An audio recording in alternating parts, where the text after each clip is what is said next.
দুপুরে ভাত খেয়ে মাত্র আমাকে বেরিয়ে যেতাম। তা আমাকে আমার আম্মু ডাকতো সাইক্লিং নেশাখোর। সাইক্লিং কেউ করে শখের বসে, কেউ করে ম্যাট কমানোর জন্য, আবার কেউ করে এমনিতেই ঘোরাঘুরির জন্য। তবে আজকে এমন একজন আমাদের সাথে আছে যে 227 কিলো নন স্টপ সাইক্লিং করে গিনেস বুক অফ ওয়ার্ল্ড রেকর্ডের একেবারে তাক ভেঙেছে। এমনই একজন মানুষ মিশু, চট্টগ্রামের সন্তান মিশু। আমরা আপনার কাছ থেকে একটু জানার চেষ্টা করব যে 227 কিলোমিটার একটানা সাইক্লিং করেছেন, অনুভূতিটা প্রথমে জানতে চাই। অনুভূতিটা খুবই ভালো ছিল, আর আমার এলিভেশনটা অনেক বেশি ছিল। যে আমার বর্তমানে 227 কিলো রেকর্ডটা ইন্ডিয়ার দখলে আছে, সমতল রোডে 201 কিলো সামথিং হবে। তো আমি এটা নিয়ে অনেকদিন ধরে প্ল্যানিং করেছিলাম যে এটা কেমনে ভাঙা যায় বা কেমনে করা যায়। তো প্রথমত আমি ননস্টপ 20 কিলো 30 কিলো ট্রাই করতাম, পিঠের মধ্যে বস্তা নিয়ে সাইক্লিং করতাম, অনেক হাঁটতাম, অনেক ধরনের পরিশ্রম করতাম। তো একদিন আমি বের হয়েছিলাম যে সমতলে চিটাঙের মানে উপজেলাগুলো আমি একটা ননস্টপ ট্রাই করবো। তো আমি কী করছি, এই প্যান্টগুলো পরে পকেটে জুস, তারপর স্যালাইন এগুলো নিয়ে, তারপর 6 লিটার পানি মেনে পিঠের মধ্যে হাইড্রেশন ওয়েডার নিয়ে পানি খেয়ে খেয়ে ট্রাই করেছিলাম। তো ট্রাই যখন করেছিলাম আমি 150 কিলোমিটার ওটা দিয়েছিলাম, 151 কিলোমিটার। তো 51 না 152, যেহেতু 52 আছে ভাষা শহীদদের জন্য একটা অন্যরকম ফিল কাজ করে। তো ওইটাতে আমার 15 সেকেন্ড এদিক ওদিক হয়েছিল। 15 সেকেন্ডের জন্য ওইটা হয় নাই, কারণ হচ্ছে আমি জুতার ফিতা খুলে গেছি, ওইটা বেঁধেছিলাম, ওইটা অ্যাপস ধরে ফেলেছে। এরপর আমি আবার ট্রাই করি পয়লা বৈশাখের আগের দিন। তো ওইটাতে আমি 202 কিলোমিটার সমতলে চালিয়েছিলাম, চিটাঙের সবগুলো মোটামুটি উপজেলা। তো ওইটাতে আমার 4 মিনিট এদিক ওদিক হয়েছে। 4 মিনিট এদিক ওদিক হয়েছে, কারণটা হচ্ছে আমার ওই সাইকেলের ব্যাগটা খুলে পানিগুলো পড়ে গিয়েছিলো, ওগুলো আবার বাঁধতে 4 মিনিট লেগেছিলো। এরপর আমি চিন্তা করলাম যে কেমনে এটাকে আরও মানে ঠিক করা যায়, মানে টাইমিংটাকে। তো আমি একদিন 3 পার্বত্য মনে মনে ঠিক করলাম, 3 পার্বত্য ননস্টপ আমি দেবো, হোক বা না হোক।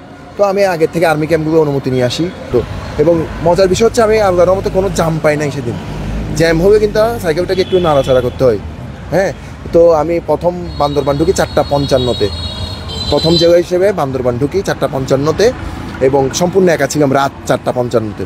এরপর রাঙামাটি বান্দরবান রোডে খুবই অন্ধকার ছিল, তো ভয় কাজ করে না আমার এটা। তারপর আমি রাঙামাটি ঢুকি 11টায়, এবং 4:15-তে আমি খাগড়াছড়ি গিয়ে রাইড শেষ করি। আল্লাহর মতো একটা পাহাড়ও আমার নামতে হয় নাই। সো এটা আমার অন্যরকম একটা অনুভূতি। 227 কিলো আমার স্ট্রাভা চেক করলে আপনারা দেখতে পারবেন, এবং এলিভেশন ছিল প্রায় 2.5 কিলোর অধিক। গিনেস কর্তৃপক্ষ যদি এক্সামাইন করে তাহলে ওরা এটার সত্যতা পাবে আশা করি। আচ্ছা, সাইকেলিং এর এই নেশাটা আসলে ঘটলো কেমনে, মানে এইভাবে এই নেশায় কেমনে আক্রান্ত হলো?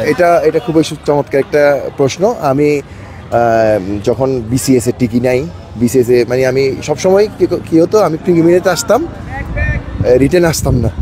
রিটেন একটু মানে লেন্দি, আর প্রিভিতে আমি সবসময় ফার্স্টের দিকে আসতাম। তো আমি ঘরে হতাশাগ্রস্ত হয়ে বসে থাকতাম। তো দ্বিচক্রয়ানের একটা ছেলে ছিল যে আয়াস ইবনে আবেদিন, সে আমাকে বললো যে আসেন ভাই সাইক্লিং করি, আপনার হতাশা চলে যাবে। তো সে আমাকে কাপ্তায় নিয়ে গেছিলো প্রথম দিন। তো কাপ্তায় যেতে আসতে আমার অনেক কষ্ট। তো আমি বলছি ভাই আমাকে পাঠাই দাও, আমি পারবো না এইসব। তো আস্তে আস্তে আমি প্রত্যেক দিন কী করতাম, দুপুরে ভাত খেয়ে মাত্র আমাকে বেরিয়ে যেতাম। তা আমাকে আমার আম্মু ডাকতো সাইক্লিং নেশাখোর ডাইরেক্ট। আমি প্রত্যেক দিন মানে একদিনও বাদ আমি সাইক্লিং করি না যে। তো প্রত্যেক দিন 50 কিলো 40 কিলো করতে করতে এরকম আস্তে আস্তে হয়ে গেছে। তো এটা একটা বড় পাওয়া, আশা করি সবাই সাইক্লিং করে। আর এই সাইক্লিং নিয়ে আপনার স্বপ্ন কি? একটা স্বপ্ন হচ্ছে 495টা উপজেলা একটু ঘুরে ঘুরে দেখবো। আর এরপর দেশ দেখার আগে দেশ দেখুন, দেশ দেখার পরে আমি চাচ্ছি মানে বাইরের দেশে যদি ভ্রমণ করা যায়, সুন্দর সুন্দর জায়গাগুলো যদি ভ্রমণ করা যায়, এবং ভ্রমণের পাশাপাশি যদি আমরা কিছু মেসেজও দিতে পারি বৈশ্বিক উষ্ণতা নিয়ে, বা যেগুলো গ্লোবাল একটা ব্যাপার স্যাপার আছে, ওগুলো ভালো হবে আমাদের জন্য। আর আমাদের গ্রুপের স্লোগান হচ্ছে start revolution back to bike. আমরা শুধু সাইক্লিং করি না, সাইক্লিংয়ের মাধ্যমে বিভিন্ন ধরনের সামাজিক বার্তাও আমরা কিন্তু দিচ্ছি। এটা আমাদের জন্য খুব ভালো দিক। এবং আমরা শীতের কাপড় দিই, সাইক্লিং করে করে ব্যাগের ভিতর নিয়ে শীতের কাপড় দিই, পোশাক দিই, এটাও খুব সুন্দর একটা বিষয়। অসংখ্য ধন্যবাদ। আমরা কথা বলছিলাম 2 চাকার মাধ্যমে একেবারে দেশকে পরিবর্তন করার স্বপ্ন নিয়ে যে যুবক ছুটছেন মিশুর সাথে, এবং এই ছোটার মাধ্যমে তিনি 227 কিলোমিটার না থেমে সাইকেল চালিয়ে গিনেস বুক অফ ওয়ার্ল্ড রেকর্ডে জায়গা করে নিয়েছেন বলে তিনি আশা করছেন। তবে এটা ফলাফল বলে দেবে কত আসন গ্রহণ করতে পেরেছেন তিনি। এতক্ষণ আপনাদের সাথে ছিলাম আমি আসিফুজ্জামান সাজিদ।